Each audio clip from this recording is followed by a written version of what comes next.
My God, मुझे कुछ नहीं समझ में आ रहा है। I want to sleep, but I need to study also. Oh no, I have to study for my exam. And I haven't read anything. Don't worry दोस्तों, because I'm here to help you. So welcome back to my channel Heaven's Tutorial. In today's video, I'm going to tell you how to make an effective timetable. So सारे schools बंद हैं और समझ में नहीं आ रहा कैसे पढ़े, और मुश्किल से कुछ चीज़ें समझ में आती हैं और बाकी दिमाग से चली जाती हैं.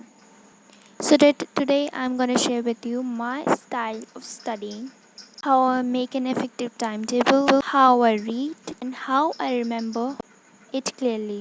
So first thing that you have to do is to categorize the subject into easy subject and a hard subject.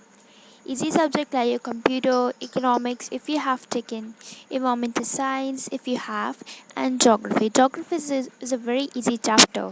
And in hard subject, your physics, chemistry, biology, history and mathematics जिसमें syllabus ज़्यादा होता है.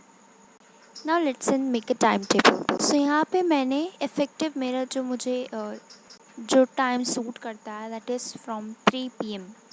सो 1 घंटे मैंने यहाँ पे easy subject लिया, और शुरुआत में हम लोग को पढ़ने का मन करता नहीं है, इसलिए इजी सब्जेक्ट पढ़ेंगे तो मन करने लगेगा धीरे धीरे. That's why I have taken an easy subject. फिर 15 मिनट का ब्रेक. एंड प्लीज़ इस 15 मिनट के ब्रेक में डोंट यूज़ योर मोबाइल. इस 15 मिनट के ब्रेक में आप कोई रिलैक्सेशन ड्रिंक ले सकते हैं, टी ले सकते हैं या स्नैक्स ले सकते हैं. फिर से पढ़ने बैठ जाइए. उसके बाद अब हम लोग करेंगे hardest subject like physics, chemistry और बायोलॉजी. और पढ़ने का तरीका ये होता है कि first you read the chapters, understand it and then write your notes. Notes is like a summary of the chapter, and notes helped me a lot in class 9.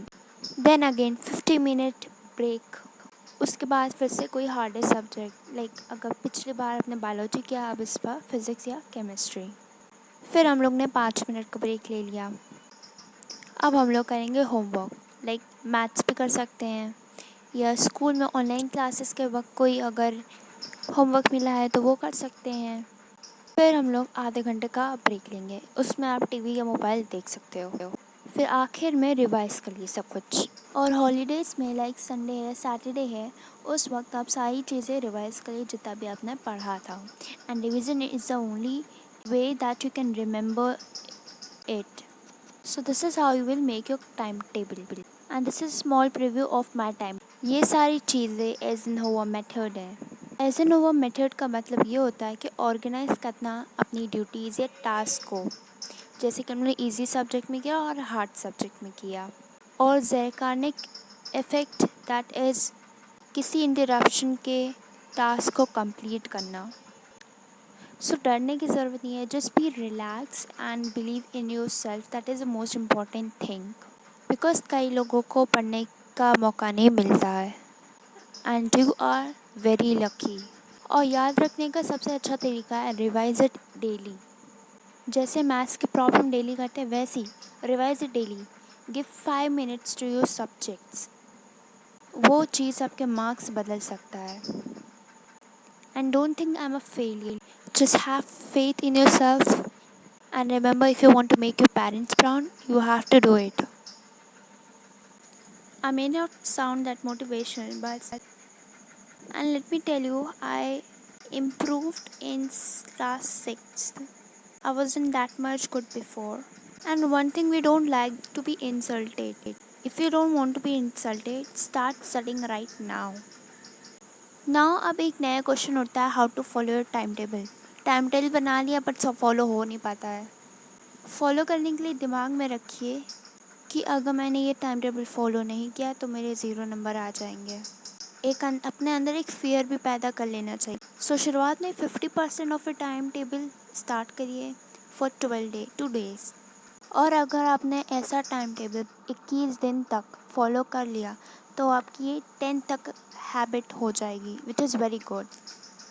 I am really sorry for the voice. I hope कि आपको समझ में आ गया होगा. अगर ऐसी और भी वीडियोस चाहिए मोटिवेशन की, सो कमेंट सेक्शन में ज़रूर बताइएगा. And remember, time is precious. Stop procrastination and do your work right now.